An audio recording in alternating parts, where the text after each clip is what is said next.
gold trails and ghost towns. Share the adventures of our early pioneers as we explore the development of the Pacific Northwest and beyond. With your host, Mike Roberts, and historian Bill Barley.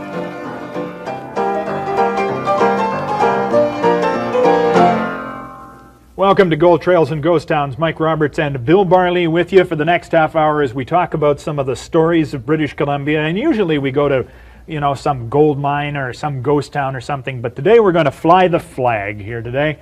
Now this would be a fine tablecloth, wouldn't it? It's a C.P.R. Yep. Right way up because the red square always goes in the middle. Right. And this flew over Okanagan Lake and many of the lakes of the interior, starting when?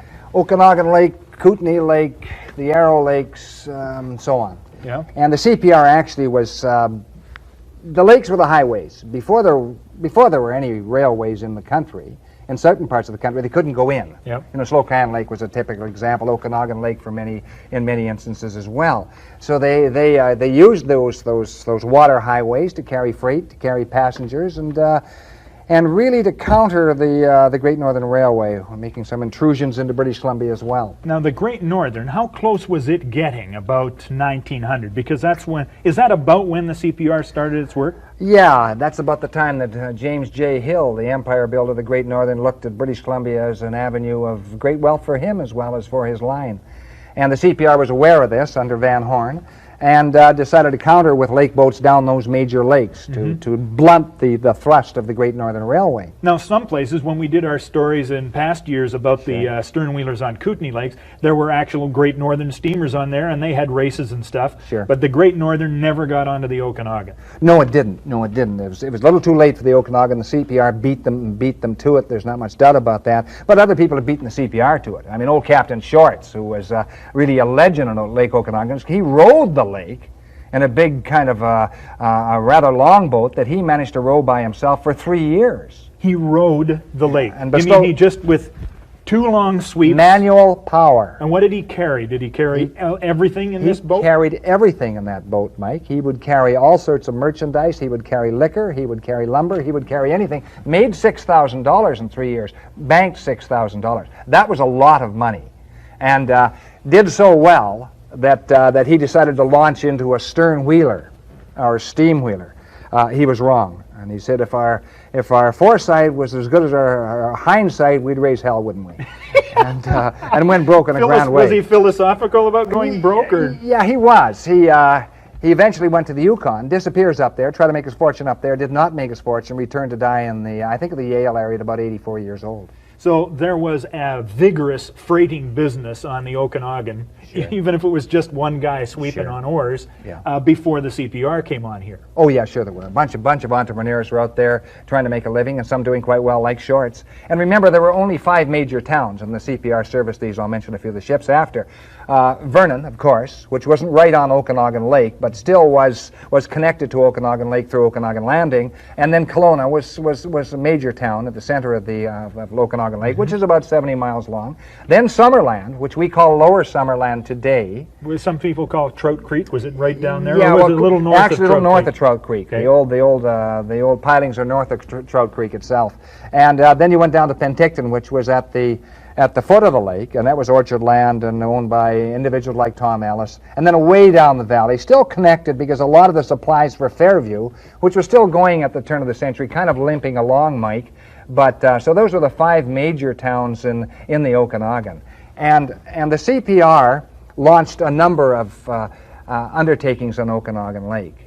First, of course, they had the York was there. Then the Aberdeen, which and this shot gives you an example of how the Aberdeen looked. Classic stern-wheeler lines, very, very nice ship. Not as big as some of the later vessels that were to ply the waters of the lake, Mike. Okay, and those would be the Okanagan and eventually. Yeah, the Okanagan and eventually the queen of them all, the SS Sycamoose. Okay, we're going to talk about that as Gold Trails and Ghost Towns takes a look at the Sternwheelers of the Okanagan right after this break.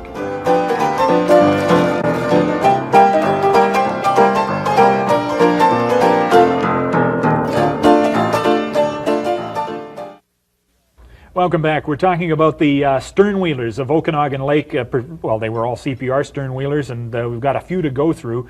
some of the, I mean, after we've talked about that, we've got to talk about some of the characters too, because they are remarkable. Yeah. What, was it a plum for people to be assigned to be the captains of sternwheelers in the Okanagan? Mike, it was more than that. They were the most esteemed individuals in town, ranged far above the doctors and the lawyers and every other of the social strata in town. They were considered their own masters. They guided the most famous vessels on the lake, naturally. And when I think of the old captains on Okanagan Lake, there are Captains North and McLeod and various others, but probably George Ludlow Estabrooks, who was captain of the Aberdeen when it was launched in 1907, and then was later captain of the Sycamoose, comes to mind. And here's a picture of Estabrooks. And the Estabrooks family runs through that sternwheeler. They're in sternwheeler history all through the province of British Columbia. And the later captain who became almost persona with the SS Sycamoose, and this is Captain Joe Weeks. Mm-hmm. And Joe Weeks, he was signed on as a cabin boy, I think at about 14 years old. Later was captain or master of the Aberdeen, then master of the Okanagan, finally master of the SS Sycamoose, and that was about 1922. And this is his hat. That is his hat. Now, and, did Joe Weeks let you have this hat, or how did you come I knew Joe Weeks very, very well, and an old friend of his, who's an old friend of mine, made sure that hat was sold to me some years ago. Now, and it is really quite classic. To be the captain of the Queen of the Fleet, yeah, was something special, because there were several C.P.R. boats on at the same time. I mean, sure. They overlapped. The Okanagan and the Sycamoose were on together. Somewhere in about 1916, there was kind of a depression in the country. They laid a lot of them aside. And remember, the railway was here by then. The Kettle Valley Railway was here, but that didn't affect the SS Sycamoose. And the SS Sycamoose really achieved and earned the title of the Queen of Lake Okanagan. And there's not much doubt about it. When you look at it, it carried 500 passengers, Mike, or more. In a tight fix, they could probably carry 600. There was brass. Its staterooms had teak, and it had hardwoods of all types. It had mahogany. It had cedar. It had stained glass. It had cut glass mirrors. It had all the C.P.R.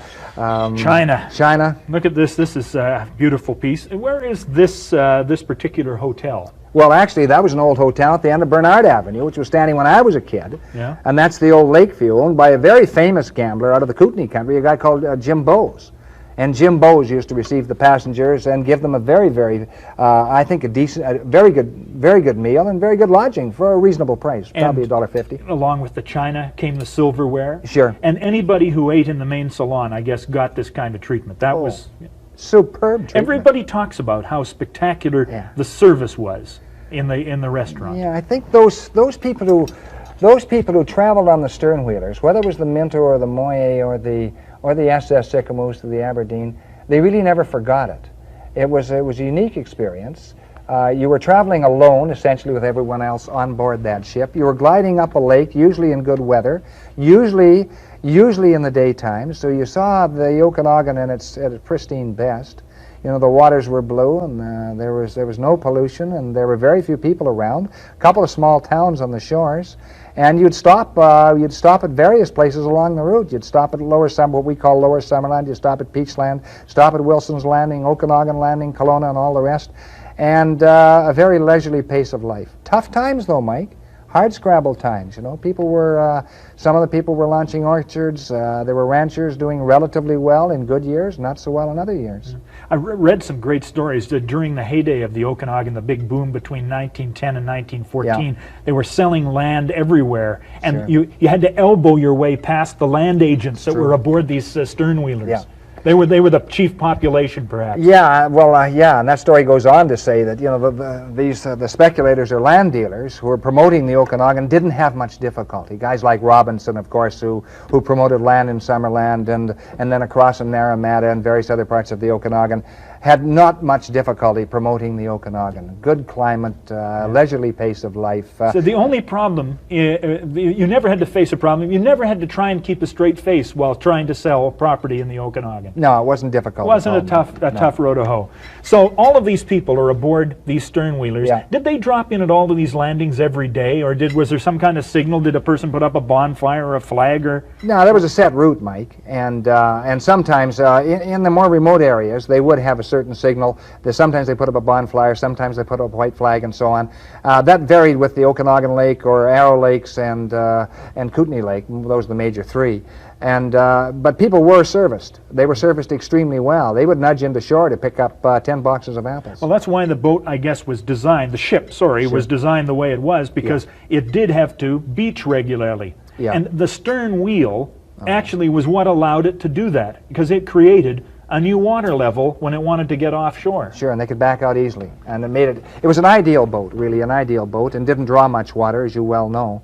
So well conditioned to the inland lakes of British Columbia. And that's why the SS Sicamous traveled so long. I mean, it traveled from 1914 till 1935. Then they took off the third deck in 1935, hoping, because the business had slipped significantly, center of the Depression, right in the dead center, right in the middle of the Depression, and the C.P.R. elected to take off that third deck, which I think was a mistake, because it had that classic wedding cake design. And here's an example of how it did look in its heyday, and I think it had graceful lines. This particular photo was just taken off Kelowna when it's coming across the lake with the West Bank Indian Reserve on the other side.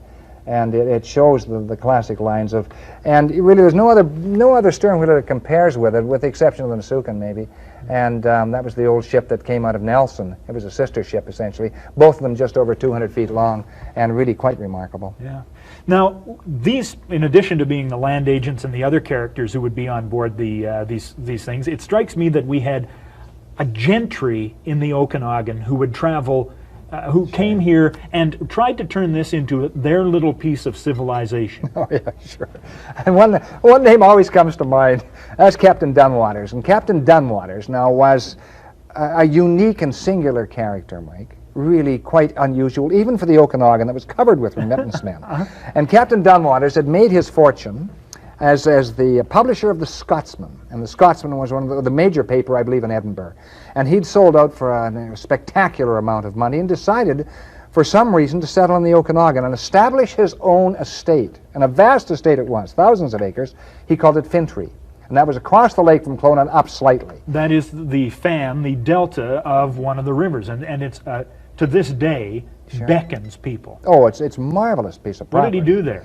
Well, he lived like a prince. He hunted when he wanted to. He entertained lavishly. Occasionally he would go to town, and he was usually shabbily dressed. I don't know why. He was a strange duck, as they say. And I remember once, there's a famous story that goes around Kelowna. Meikles, an old name in Kelowna, used to have a kind of a general store down on Bernard Avenue. And they carried everything, right from ladies' fashions right to farm supplies.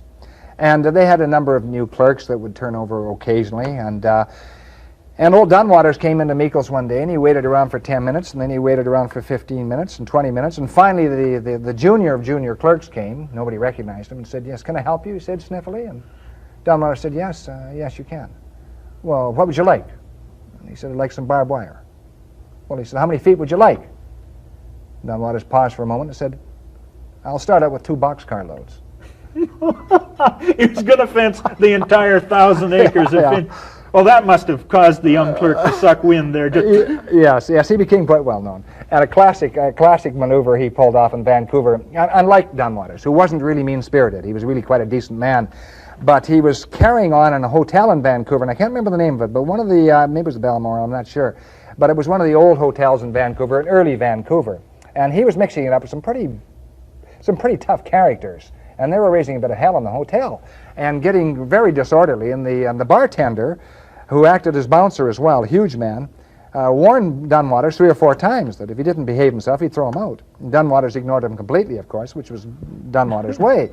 And finally, he picked Dunwaters up by the scruff of the neck and the seat of the pants and threw him right out the door. I'm not even sure he opened the door, but anyway, he went through the door, landed on the sidewalk on his hands and knees, actually, and looked back bleary-eyed at the bartender and said, "I'll have your job." Well, the bartender had heard this one before. He said, "Yeah, he said, you're a no good." He said, "I never want to see you in this place again." He says, "I'll be back." Next day, a very spiffy-looking gentleman walks in the door, completely sober. Bartender looks at him. Seems vaguely familiar. Points to the bartender and says, "You're fired." Dunwaters come back, bought the hotel to fire the bartender, and then sold the hotel later on, you see. So you had a number of characters who traveled the boats. And he built a stone mansion, which still exists at Fintry. Yeah. Was he also responsible for the round milking barns and every sort of aspect of the unusual? Everything that was done strangely in Fintry was done by Dunwaters. And one of the characters who regularly Oh, yeah. traveled on the lake boats Yeah. of the Okanagan. Sure. There are some serious, mean-spirited characters which we're going to talk about when we come back as Gold Trails and Ghost Towns continues our look at Sternwheelers of the Okanagan.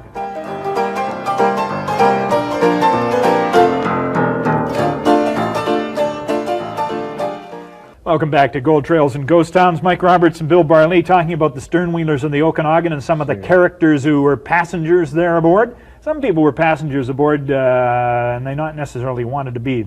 There were some hard nuts traveling through the Okanagan in the past. Yeah, there were some hard cases. A lot of itinerant laborers came in to help in the orchards and farming and so on. And there was a case in 1912 that comes to mind.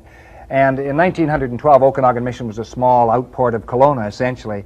And right near the old Bellevue Hotel, there was a general store. And in the general store was a guy called Ed Small and a kid about 14 or 15 years old called Roy Randall. They were tidying up after a fairly busy day. It was a Friday night. And in the door, a guy comes in, he says, hands up. He thought it was somebody playing a joke on him. And he looks again. The guy's about 6 feet tall. He notices some bristly eyebrows, but he's loaded for bear. He's got 2 revolvers, 2 Colt revolvers, and a Winchester rifle, and an ammunition belt. So this convinces him that maybe this guy's serious. So the guy says, open the till. And he opens the till. There's $15 inside and a whole bunch of checks. They had cashed a bunch of checks. There wasn't much money left. He's very annoyed at this. He takes out the cash. Somebody else comes in the door. One of the tailors came from the Bellevue Hotel next door. And the Bellevue was an old hotel that stood when I was a kid, Mike. Sure. It was a way station, I guess, right to the south of Kelowna. And sure. And housed a few anyway, folks. so he holds the gun to, just starts to put the gun to Taylor's head, and the kid bolts out the door into the darkness. And he fires a shot after the kid, misses him. Then scoops up the $15, puts it in his pocket, and wanders out into the night. He was accompanied by somebody else, though nobody knew that at the time. Word goes out that Friday night. They can't find him the rest of the night, of course. Can't find him all day Saturday. But word went up and down the valley. And Sunday, he comes into Penticton, down Front Street, and right into the BC Hotel. And this is what he enters in the BC Hotel. There you see the entrance to the British Columbia Hotel, actually the lobby. And there's the owner there, a guy called Thompson, and Thompson recognized this guy right off the bat from the description. Because again, he's a walking arsenal, Mike. He's got everything. This time he's included a Bowie knife as well. So he stalls for time. He said, no, I haven't got any room. The guy wanted room for the night. He said, try just down the street. So he and his unknown friend, a guy named Wilson, who wasn't armed, went down the street. He immediately contacts the chief of police, a guy called Roche. Roche comes over and lays in wait for this guy with a constable, Aston. A-S-T-O-N, who was a BC police constable, and another ex-police officer called Folk, I think it was. And anyway, they wait. These guys come in, sit down in the lobby, and with their backs to the door. That's all the police need. They get the drop on them, and they take them prisoner without a struggle. And they frisk him rather casually, take away his 2 Colts, take away the rifle, take away the Bowie knife, the ammunition belts. He had 900 rounds, 500 rounds of dum-dum bullets, and 400 ordinary rounds of ammunition. He was really meant ready business. to take on the army or something. That's right.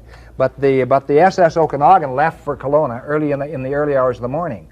They decided he should go to Kelowna, so there he could be arraigned for trial. That's right. And so Aston elects to take him without any help at all. They board the SS Okanagan. Aston gives them the top bunk. Yeah. He takes the lower bunk, and they're well shackled. I got some manacles right here. That's as a matter right. Of fact. That's what he would be wearing. That's for leg irons or shackles, and he would be handcuffed as well, both of them. But in the middle of that dark night, as they're heading just past Summerland towards Peachland, he asks Aston for a drink of water. Aston goes out, gets a drink of water, comes back in, and the guy had pulled out a shoulder holster which was under his armpit. He had a very small gun, Derringer type of gun, pulls it out and holds it against has the drop on Aston. Aston's gun was far away, and he says, hold it, put your hands up. Aston says, which hand? And stalling for time. And he says, both hands. Then Aston charges him, which is a mistake. The guy pulls the trigger. It misfires. He pulls the second time. Shot catches Aston in the head. Down goes Aston.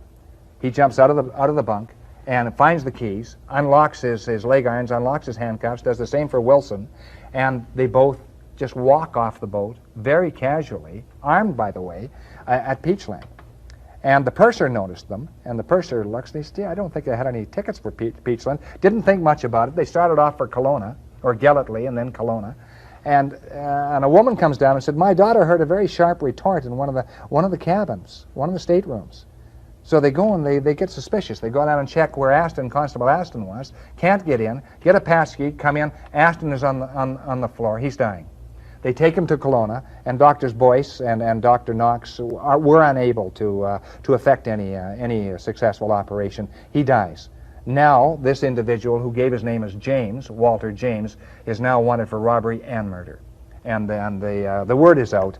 And it doesn't take too long, actually. The Indian constables traced him. They traced him partway up the lake. And two ranchers, a guy named Seeley and Ramsey, I believe was the other rancher, they were laying in wait close to Wilson's Landing. Saw two strangers come up the trail, recognized from the description that one of them must have been this guy called Walter James. They get the drop on him. He surrenders without a battle again.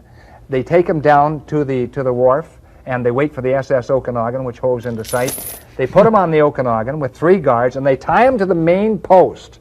So when you look at the SS Okanagan, there's a shot of the SS Okanagan, they were actually tied very, very securely to the main post, surrounded by a number of guards.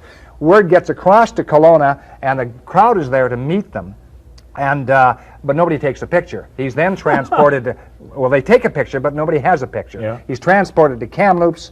He is then put back in for a trial in Vernon, and the judge there, Judge Hunter, after the jury finds him guilty, declares him guilty. He says, I sentence you to hang. He is hanged in about 2 months later in 1912, 24 years old. His real name was Walter Polke, P-O-E-L-K-E, American on the run. Was that the rarity of violence in the Okanagan? I mean, would that have made this story all the more memorable? Not really. He went down with 3 other prisoners, 2 for robbing a bank in Lumley, and another murderer called Douglas who'd killed a man in Kelowna. So things were a bit on the tough side in the Okanagan as well. And Kelowna was pretty rough. All right. Fascinating. And there must be 1,000 other great stories as well. One of the things that's always amazed me is how there is no film.